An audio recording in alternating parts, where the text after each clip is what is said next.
Sir life में जब भी कोई सिचुएशन आती है कि जिसमें दो रास्ते, एक प्रैक्टिकल और एक इमोशनल, तो बैलेंस आउट कैसे करना है?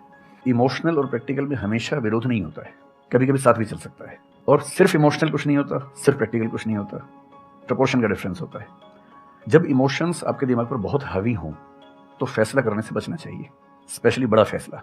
छोटा तो ठीक है कि आपके दोस्त ने कहा कि दोस्त नहीं एक फिल्म देखेगा मेरे साथ, आप इमोशनल हो जाके देख ली फिल्म, क्या हो गया, कोई नुकसान नहीं होगा। पर कोई ये कहे कि तुम मुझसे प्यार नहीं करते, शादी नहीं कर सकते मुझसे और हमने शादी करनी, ये ठीक नहीं। सिर्फ इमोशंस में आके बहुत बड़ा फैसला मत कीजिएगा, चाहे वो करियर का हो, चाहे पार्टनर का हो, चाहे कोई भी फैसला हो। प्रैक्टिकल इतना नहीं हो जाना है कि आप मशीन, रोबोट या पत्थर बन जाएं, क्योंकि आप कितने भी सक्सेसफुल हो, यदि आप इमोशनली सक्सेसफुल नहीं है, इमोशनली स्टेबल नहीं है, इमोशनली वेलबींग के स्टेट में नहीं है, तो आपकी सक्सेस किसी काम की नहीं है, एकदम मीनिंगलेस है। So the success in totality needs emotional happiness, emotional stability as well. इसलिए इमोशंस को खारिज करके जिएंगे तो शायद कुछ अचीवमेंट्स बड़ी हो जाएं, पर वो किसी काम की नहीं है। केवल इमोशंस पे चलेंगे तो हो सकता है कि अचीवमेंट जिंदगी में ज्यादा हो ना पाए। तो बैलेंस की बात है। सबसे अच्छा तरीका है जब बहुत इमोशंस हो, इंटेंसिटी बहुत ज्यादा हो, सिर्फ एक तरीका मैं जो अपनाता हूँ, उस क्षण में फैसला नहीं करना है। कुछ भी हो, कोई कितना भी प्रेशराइज करे, सिर्फ इतना बोलिए कि मैं 24 घंटे बाद बताऊंगा आपको, थोड़ा सोचूंगा इस बारे में। और यदि आपने उस मोमेंट से खुद को बाहर निकाल लिया तो फिर आप डिटैच होकर देख पाएंगे, और थोड़ा सा प्रैक्टिकल एलिमेंट भी रहे, इमोशनल एलिमेंट भी रहे, वो फैसले सबसे अच्छे रहेंगे लाइफ के लिए। मैं आपको एग्जांपल से बात समझाता हूँ। ऐसे लोग जो तैयारी कर रहे थे, अफेयर में थे, एक का सिलेक्शन हो गया, अब उसके सामने क्राइसिस ये है, स्पेशली किसी लड़की का हो गया, लड़के का नहीं हुआ। अब हमारी सोसाइटी में ना, लड़की ऊंचे पद पे हो, लड़का ना सफल हुआ हो तो बड़ा मुश्किल है सोसाइटी में, उनको शायद दिक्कत नहीं है। अब वो लड़की प्रैक्टिकल नहीं है कि मैं तुमसे शादी करूं ये कह के अगर हट जाती है और शादी करती है किसी ऐसे व्यक्ति से जो बहुत सफल है। I know many such people personally, मैं नाम नहीं बोल सकता किसी का। मैंने जनरली पाया है कि वो लोग लाइफ में बहुत फ्रस्ट्रेशन में रहे बाद में, क्योंकि सफलता के नाम पर, प्रैक्टिकल होने के नाम पे ऐसे व्यक्ति को चुना जिसके साथ वो रह नहीं सकते ठीक से। और मैं ऐसे कई लोगों को जानता हूं जो IAS बने, IPS बने, जिनको करोड़ों रुपए के दहेज के ऑफर्स आए, साफ ठुकरा के कहा कि मैं जिंदगी एक ही व्यक्ति के साथ गुजार सकता हूँ जो मेरे साथ है, और हैं बहुत खुश हैं।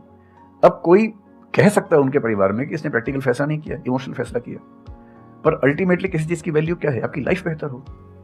यूट्यूब पे जिसके 1 लाख भी सब्सक्राइबर्स होते हैं वो मोनेटाइज करता है, 1 लाख क्या जब मिनिमम हो सकता है, खूब पैसा कमाते हैं, ब्रांड प्रमोशन करते हैं, साबुन तेल बेचते हैं बीच बीच में। आपका चैनल तो शायद देश में सबसे बड़ा चैनल है, आप चाहें तो कितना नहीं कमा लेंगे। मुझे कुछ दिन पहले एक एजेंसी के लोग मिले जिन्होंने बताया कि इनकी जैसी ख्याति है उस लेवल पर महीने में कोई 5-10 करोड़ भी कमाना चाहे तो कमा सकता है आराम से इस यूट्यूब चैनल से। तो मैंने पूछा कि वो कौन सी चीज़ है जो आपको इतना मजबूत बनाती है कि आप नहीं इस रास्ते पर जाते। मैं वो जानने में इंटरेस्टेड हूँ। तो 10 मिनट की बात के बाद मैं समझ में आ गया, क्योंकि अल्टीमेटली अगर मैं अपनी वैल्यू के खिलाफ चला गया तो खुश कैसे हो जाऊंगा?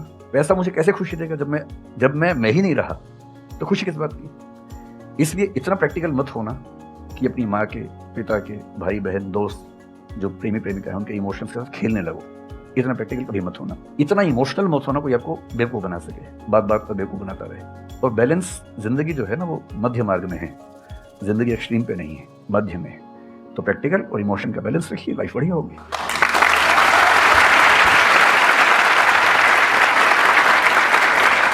आपने सर इतने अच्छे से एक्सप्लेन किया, मेरे पास में कुछ है ही नहीं बोलने के लिए।